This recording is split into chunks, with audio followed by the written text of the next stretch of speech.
Well, thank you, Norma. Um, Welcome, everyone. Um, More announcements. We do have a called monthly meeting right at the end of on program worship, which will be at 10:20. Uh, just use the same link that you use for worship if you have to sign off and then come back on for, there's not a separate link today. So just it'll be a short piece. Lynn has information. Um, so I invite you to come back in. Then tomorrow night, we do have our called meeting for worship and prayer um, on election eve. And so I invite you to attend to that. No political talk, nothing. Just many of us are concerned. I think the whole country's concerned about uh, the divisions we're facing and the choices before us. And so a chance to center ourselves in the midst. My friend Carrie Newcomer this morning had a long piece on her blog about learning to take a breath and just go, oh my. And so I wrote to her and I said, I keep clinging to Julian and Norwich's statement, all shall be well, all will be well, all manner of things will be well.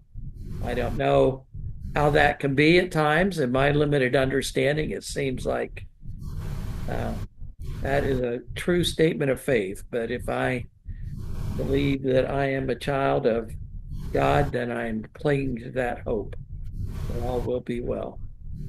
So I invite you all to join. Are there other announcements?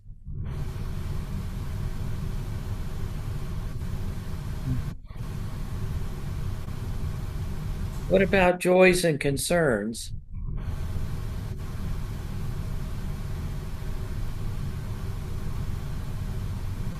Wanted to respond to Megan's question about how can we treat other humans so badly. And we've seen over time that Hitler treated the Jews, he considered them subhuman. In Israel now, you see the Israeli saying, the Palestinians are not really human, they're just animals. And I think they treated the the black people in the South the same way. And we see that attempt now to say that all the immigrants trying to get into the country, they're not really human, they're just criminals. And so it continues that we have to guard against uh, calling other people not really human like us. Mhm.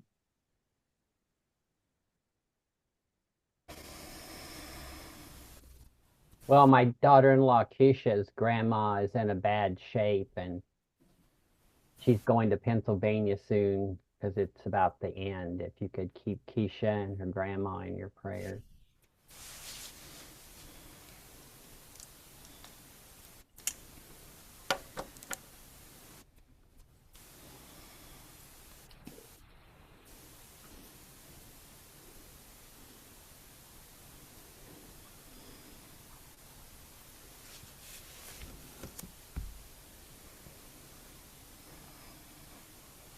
Other joys or concerns to share this morning?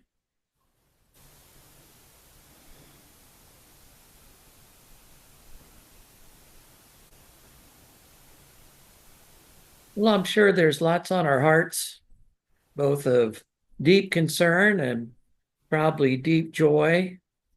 I had a brief moment of joy yesterday. Well, it was more brief, but I realized I had all this Halloween candy that a diabetic should not have lying around the house. So I thought I was going out to do some stuff. So I took it for a cart ride over to the kids' house next door. The grandkids, they were all out on their trampoline. jumping around, and I came and I said, I'm coming for trick or treat because I had it in a little pumpkin, and they're going, Grandpa, you're so silly. That's all over.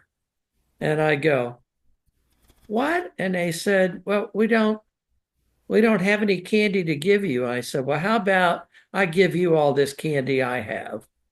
The next thing I knew, the next youngest, she was just covered in chocolate, jumping on the trampoline. So uh, they were just so funny with it about the things that bring them joy. They're not concerned about anything else that's going on in this world now, except it was a sunny day and they had candy and they're jumping on the trampoline.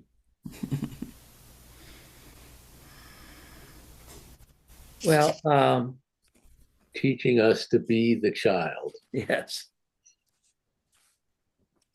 Norma is our worship leader this morning. We'll center some, and we welcome Paul to our worship time, and we will invite everybody to put yourselves on mute while just to avoid feedback, and Norma will speak out of the silence as she's led.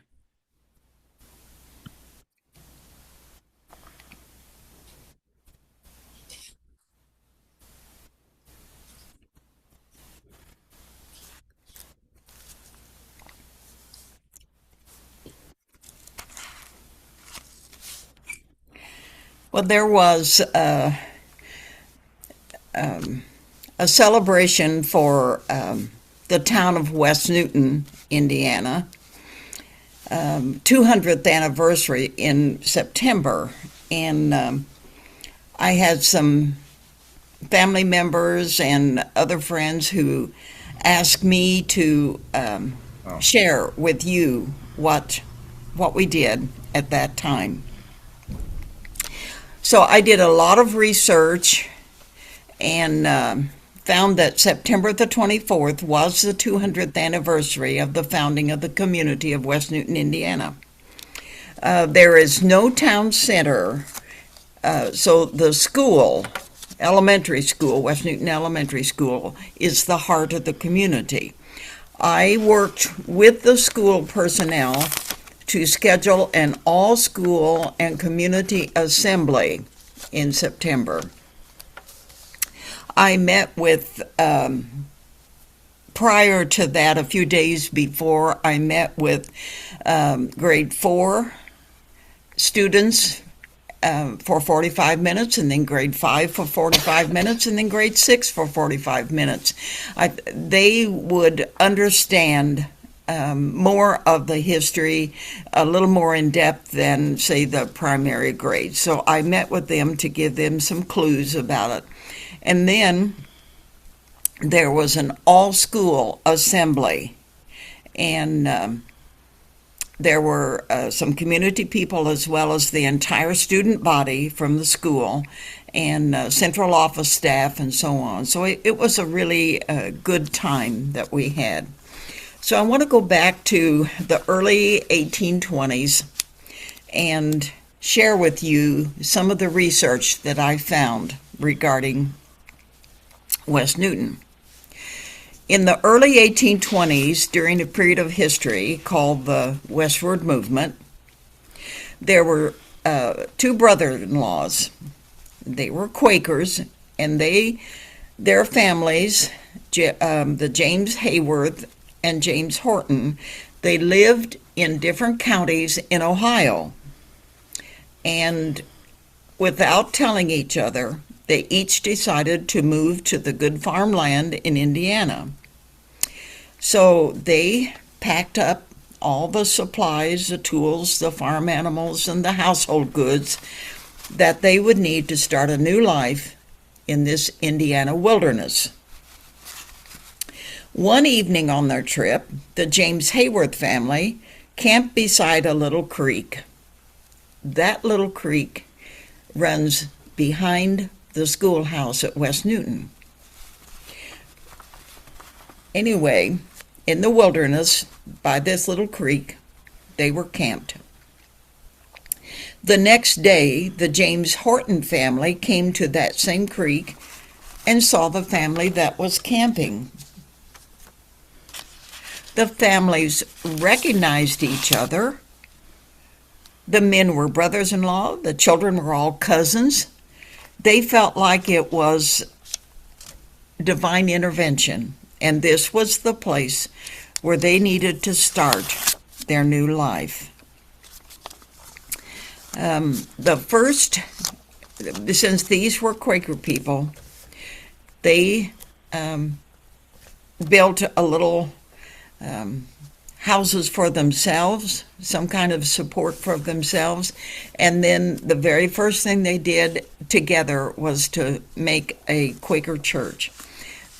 For those of you who are familiar with the West Newton area, on the Walter Fields farm, which is just barely on Paddock Road, on the east side of Paddock Road, was where the very first church, a little log building, was made.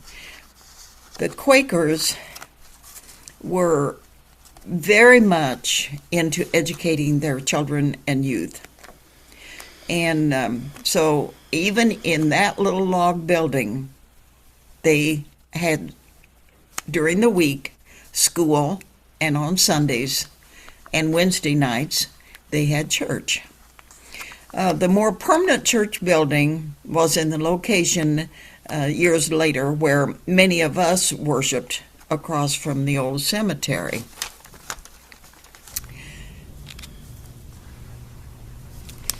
As more people arrived, they decided they needed to name their community, so they called it Easton.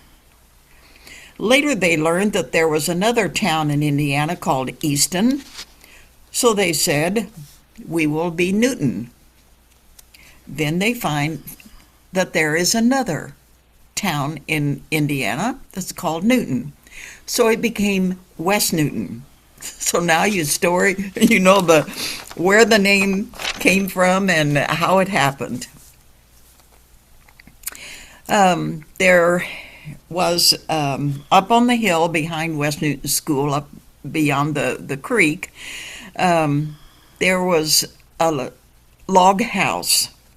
Most people call it the cabin, but it really is a log house. And it was the first, according to Sumner Mills, it was the first building in our community that was used for a home. Many years later, my parents lived there, and my sister and I were born in that log house. Martisha Weatherly was the person who owned it, and we called her Aunt Marty. And in 1975, the log house was moved to its current location by the what we knew as Decatur Central High School, and then the middle school, and now it's the School for Excellence. I want to share just a little bit from Acts, that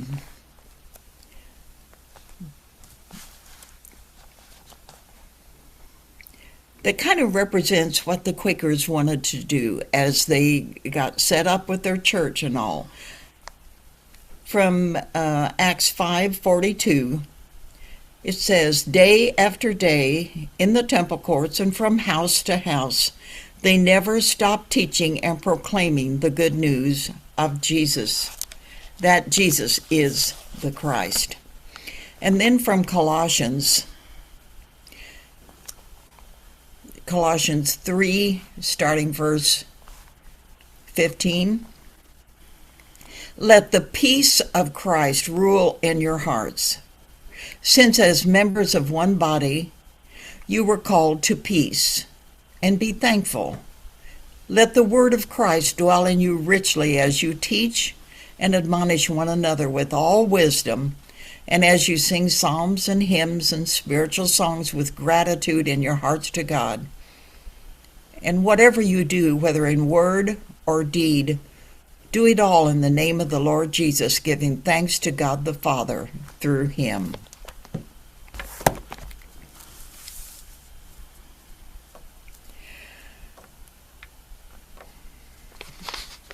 The Quakers, these early Quakers, wanted to share their message of peace and goodwill. These Quakers were kind to the Native Americans who lived here and to the people who were escaping slavery farther south. There were members of our Quaker church who were part of the Underground Railroad, and that's a story for another time. The Quakers really strongly believed in education for all children and youth. So when they had their very first building, they had school there.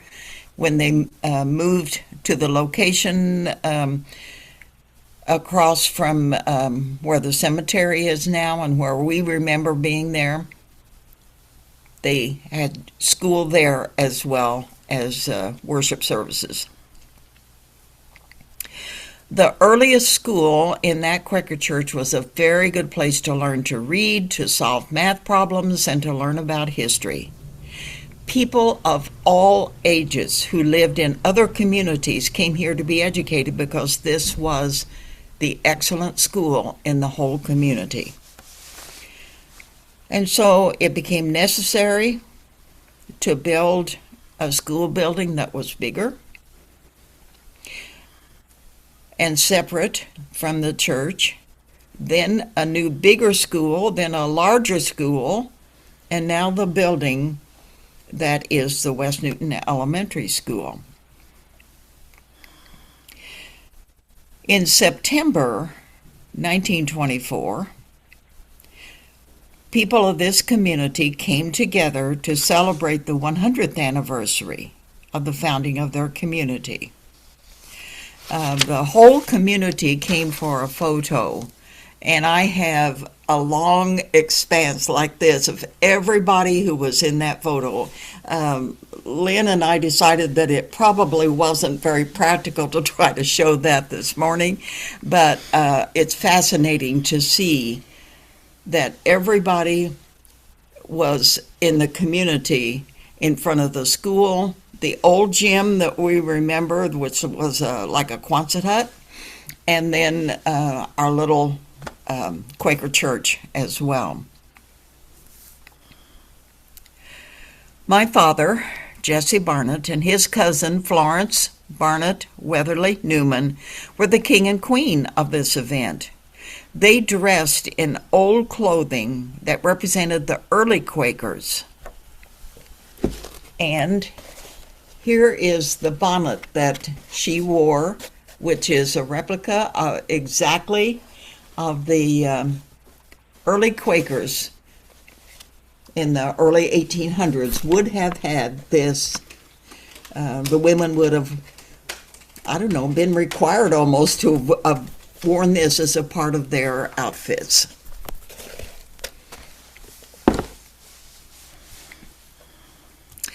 The bell that was in the belfry at the top of the school was always rung at the beginning and the ending of each school day.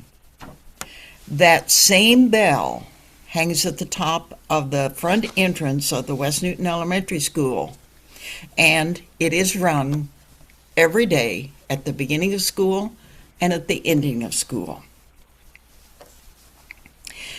And that bell kind of connects all of us to those early Quaker settlers who believed in the importance of education. At the anniversary celebration that we did in September this year, I read this to the students and the adults who were in attendance at the 200th anniversary.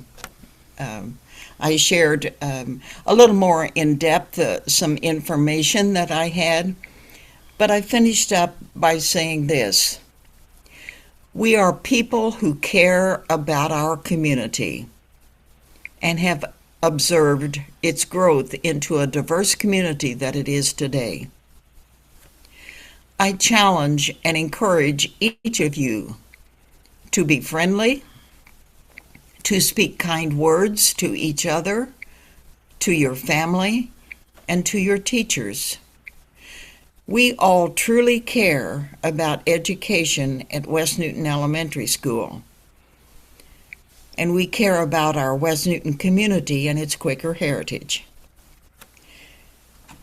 I had, prior to this, contacted the Indianapolis Mayor's office to see if they would like to come and do a proclamation. So a representative from the mayor's office came and gave a proclamation, and I have a copy that I'll keep in the family. I intend to place one in the Heritage Room that the Alumni Association for Decatur Township manages that. So I'll place one there, one in the Decatur Library, and we'll keep this one so that we can have it as a reference.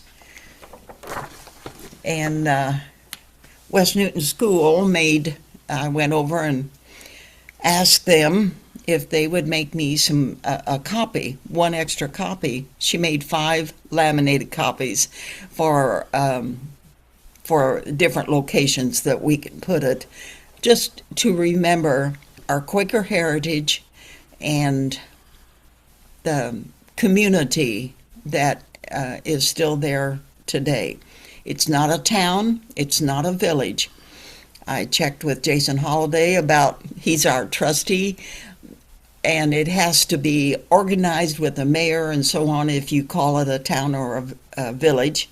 So it is a community, and we're proud of our Quaker heritage.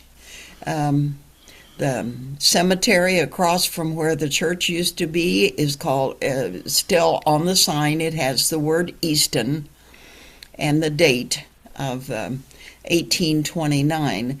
The church was there first in 1824.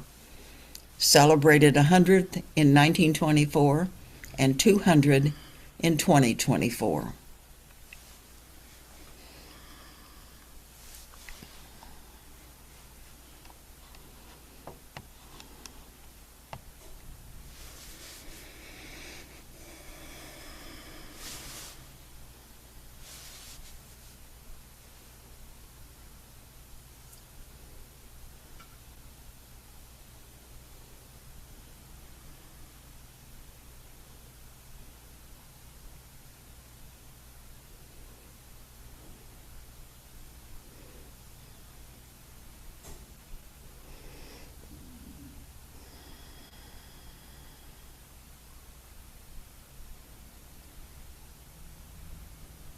Norma, is this time for questions?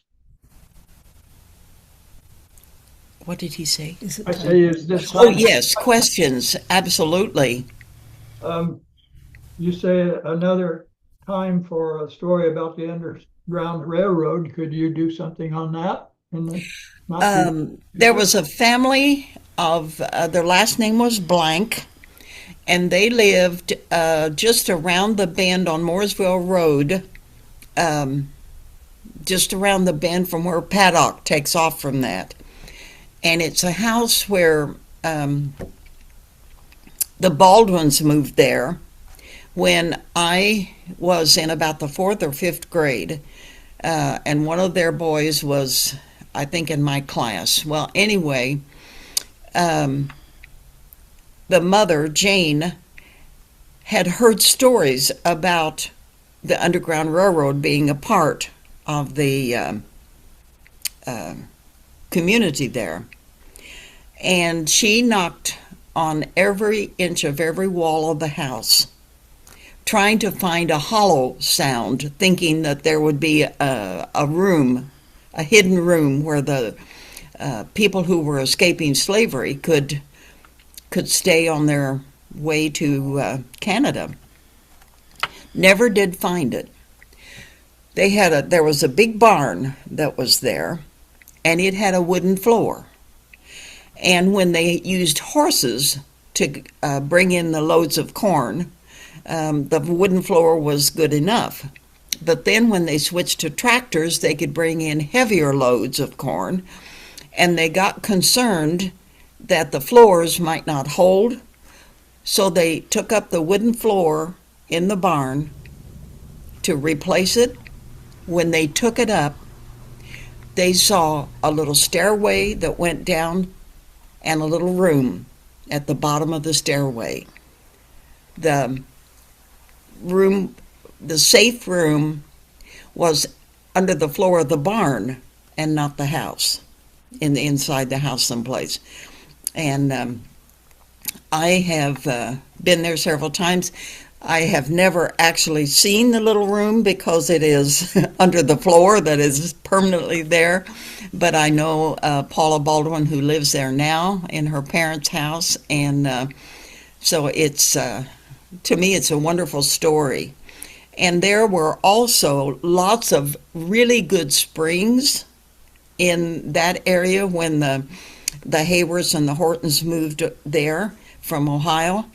And having good fresh water was almost as important as a bag of gold back in those days, because you had to have water for survival. And on that Baldwin farm, there are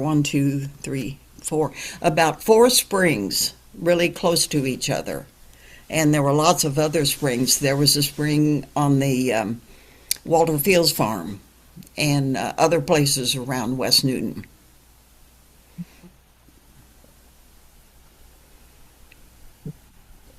West Newton couldn't be a town or other kind of civilization, but it did have a post office. Does it still have a post office? It does. And the building that was used for a store forever is still a store on that corner of Mendenhall and Mooresville Road now. Where Mother used to buy groceries for 8 of us for less than $20 a week.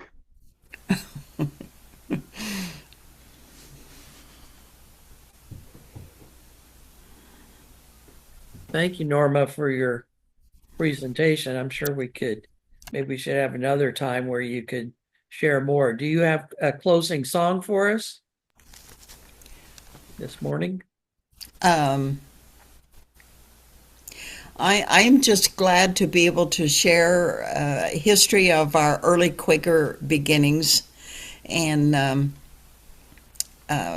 let's just close our eyes for a couple of minutes and just I want to say thank you so much for our early Quaker beginnings, and that we can continue to be peaceful and kind and accept each other and everyone we meet as a wonderful child of God.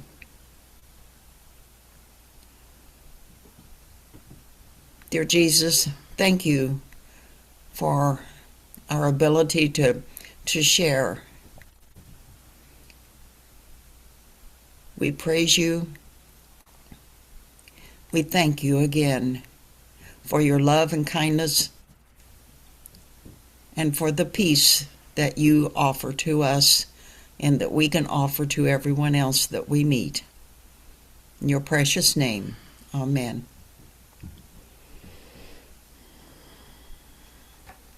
Well, again, thank you, Norma.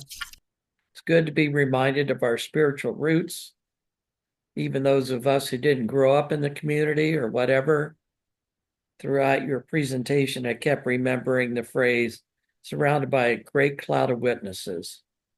And at times in this world when we feel alone, it's good to be reminded that we have a rich heritage and that these folks are with us always. Let's continue with our unprogrammed worship now. I know some, like Norma, need to leave because she has other ministry to perform. And I would remind anybody else who has to leave that in about 15 minutes, we will reconvene for monthly meeting for business with one item, and that is support of the Friends School in Ramallah. So if you need to leave for a short time, feel free to come back. Same link. And the rest of us, we will just center into some additional unprogrammed worship. We are sorry to leave, but you have my approval for your support for Vermont Friends School. I'll be back. Oh, it does.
I think we'll close on program worship, but continue in a period of worship as we wait to see if others join us. Lynn is going to have an update on our discussion from a couple of weeks ago, or about donation to Ramallah Friends School. I want to welcome Paul, who is a Facebook friend of mine. And Paul, you want to let people know where you're calling in from or zooming in from? You're muted.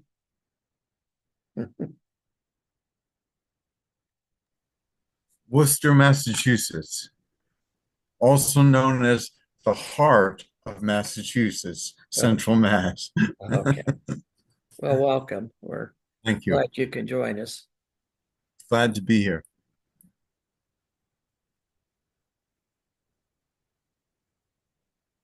Well, Chip said he'd be back. There he is.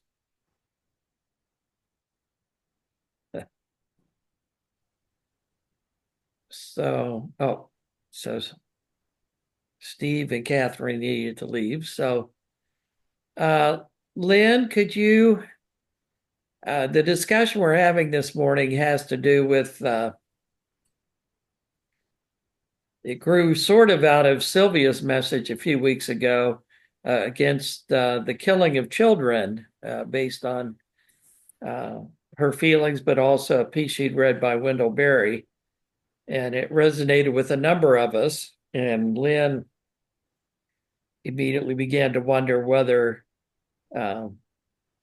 supporting Ramallah Friends School, especially their crisis management counseling sort of thing in the midst of war, might not be a good project for us. Questions were raised about whether if we gave money, if it could go directly to them, to make sure it wasn't siphoned off by, say, Friends United Meeting, who administers the funds or whatever, for the general fund at the school, but would really go help. So Lynn found out information, and so Lynn, I'll let you speak to all that. You're muted. You didn't want to hear all the noise of Norma and me going upstairs and me coming back and all that. So yes, I was muted. Sorry about that. Many of you know that I used to live in Ramallah, and so even though I have not been back for quite a while, there's a part of my heart that is still there. And the sermon that Sylvia gave a few weeks ago, I said I guess it was during the program meeting for worship afterwards, that it felt like somebody was ripping the bandage off of my self-inflicted numbness as a way of coping with what's going on there. So then I got to thinking, I know that they have started a new have started providing a new service to the students and faculty there, which is counseling, trauma counseling. And I just wondered out loud if that might be something that we could provide some money for. I didn't know whether it would be possible for it, like Brent said, to go specifically to that, or whether it would get lumped into the general budget or just what. So I am friends with the woman who is the director of the Friends School, so I emailed her and told her what we were thinking and that we had some questions. So I asked her, first of all, is this even something that would be useful to the schools? And was there a way that the money could be used specifically for this trauma counseling program, and would it be possible for us to receive periodic reports from them about how the money had been used? And then I asked, what would happen to the money if the schools closed for one reason or another. And this is great. I printed this off thinking I had all the paperwork here I needed, but I didn't print off her response. All I printed off was my original email, but I can tell you what she responded.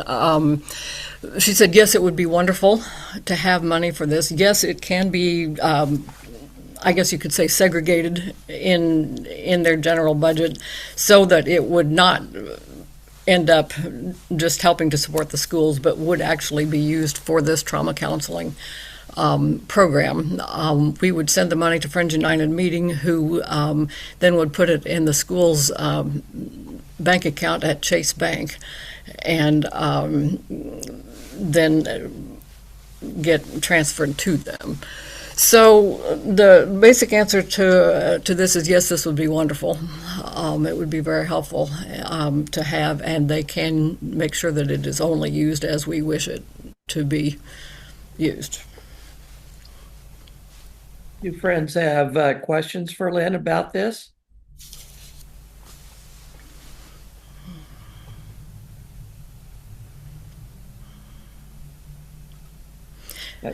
I think you answered all our her response. Lynn shared her response with me too, and all the questions we had about making sure the money could be used for that. And she also mentioned if the school had to close for a while, the money would just sit there and then be available when the school reopened.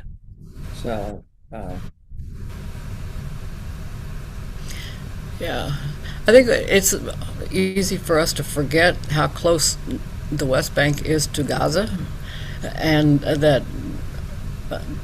many of the people who are connected with the schools have family in Gaza, and so they're traumatized by what they see and hear on the news and hear from their families. They're also traumatized by trying to get to and from the schools. What we don't hear about here in the U.S. is how many Palestinians on the West Bank have been killed by the Israelis this year, and it's 600 that we don't hear about in the news. So there's just a phenomenal amount of trauma that they have to live with, and yet it's the only international baccalaureate school in the West Bank, and they have very, very high scores. Their students do amazingly well despite all of the difficulty that they have. So I think it's a cause that would be well worth our participating in, but then I'm prejudiced about just about anything connected to Ramallah. So I'm not the most unbiased observer. So would West Newton Friends feel easy making a donation to Ramallah School's trauma program? I approve. Norma gave me a note saying that she approved. Well, we heard Sylvia say she did. Right. Do we have an amount that we'd like to suggest? I mean, as we said in monthly meeting a few weeks ago, we are still quite flush, both in our general fund but also the funds from the sale of the meeting house. So would anybody like to suggest the amount that we should send them?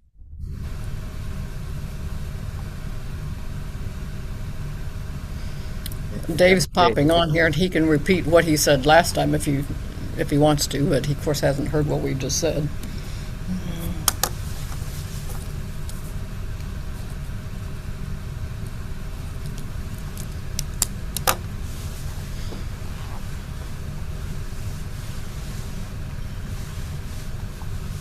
Hi, Dave. We sort of see you.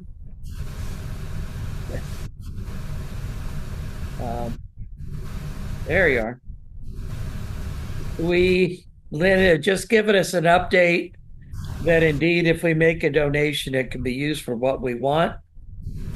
And if something happens with the schools and they have to shut for a while, they will keep the money and use it when they reopen. I'm going to remind friends that the school's been there since 1860, so it's not going to go away, I don't think. And then we approved Dave giving money, but now we're trying to figure out what the amount is, and nobody's made a suggestion yet what that amount should be.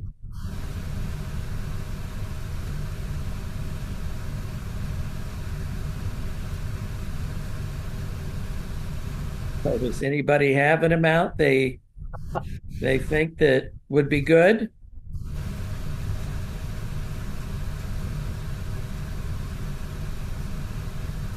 I would probably go with the judgment of anybody who's more familiar with the aspects and the workings of the school, such as Lynn or others, and have been over there and seen it and visited. Some of them have worked in it, so.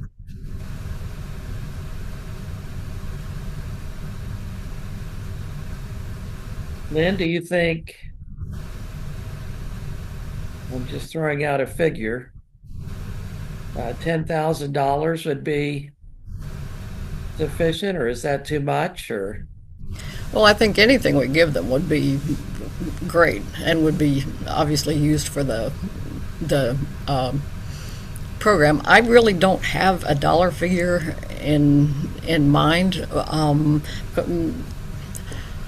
We've got a lot of money in our building account, so we can afford to be very generous. But I don't know what the definition of very generous exactly is. I guess given what we have, I would say 10,000 would be a good place to start anyway. I would agree with that. I don't think you can hear. Can you hear me? You're kind of fading out, Chip. 10,000 works for me. Well, and I think that's a starting point. It's a pretty good number, and we can always do more later as it seems to make sense if we wish. Has everybody agreed that 10,000 would be a starting place, and we can, if they keep us surprised and they need more, we can revisit that later. That sounds good, and I approve. Okay. Friends approve? Approve. Okie dokie. Well, then that's what we'll do, and I'll write a letter to FEM. If Lynn will send me the details of what I should say about to where it's to go, I will do that, and we'll get it to Kristen, and she'll write the check and get it off. I think it would be nice also to let Rania, the director of the schools, know. Is it all right with you all if I email her and let her know what we've decided? Yes. Okay, friends. Well, thank you very much, and I hope everybody has a good Sunday, rest of the first day, and stay centered this week and every week, and hope to see you next Sunday. I'll see you shortly, Brent. Yes, you will. Okay. Bye. Bye.